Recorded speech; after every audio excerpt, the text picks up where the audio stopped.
Okay, now I'm going to clutter up this graph I'm going to actually do a factor 3.5 graph, or an approximate factor 3.5 graph. To get the factor 3.5 graph, we would take this distance here and do 1, 2 more to make 3, and then another half that distance. So 3.5 would be maybe about here.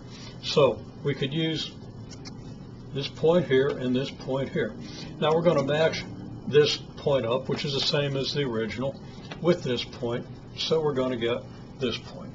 Lies on the same graph. Now we increase this by a factor of 3.5. So we go up 1, 2 more, and that gives us a factor of 3, which is, since this is a little more than the original marking, then this one is going to be a little more than that. And then we got to go another half this distance, which will put us up maybe about here. And then we want to go 3.5 times that distance. 1, 2, 3.5. That would put us up here somewhere. Okay? And I don't want to actually mark that, but we understand it's going to be somewhere around here. So we match these points up as we did before. First point with the first point. Okay, so that's going to be a point on our graph. Then the second point with the second point, and that's going to put this point a little higher, whereas this distance is 3 times the original y value. This is 3.5 times. Then this is going to be significantly higher than this because, of course, we're already 3.5 times as high as our first point, and we're going to go 3.5 times that high, so we're going to be 3.5 squared times this distance. That's going to put us here. And then when we go out here, we're going to be way up here someplace. We're still going to have 0, 0. So our graph is going to look something like this. It's going to stay pretty close to the original graph down here, but it's going to begin diverging, and it's going to curve upward more rapidly. Now I'm going to construct a factor 0.7 graph. So I'll just start with an arbitrary point up here, and that's going to be my first point.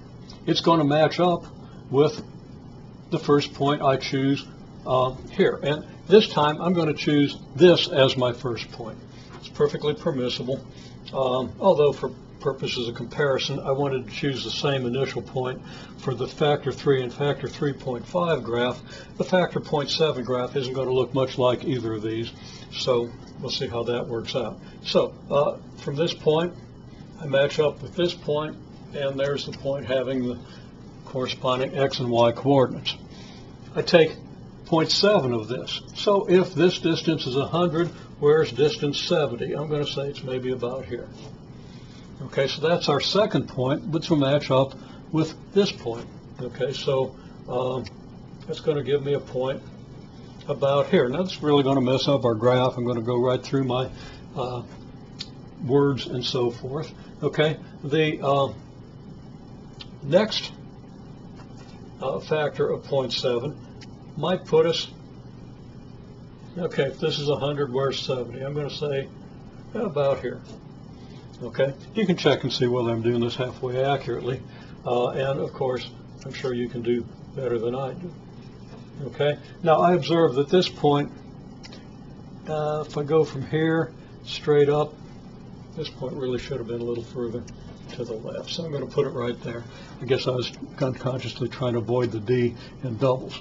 Okay, now if I go to 70% of this height, then I'm down about here,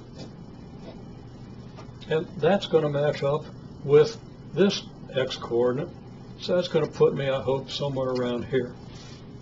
Okay, and then 70% of this height would be maybe about here. If this is 100, that's about 70, and I match this up way over here.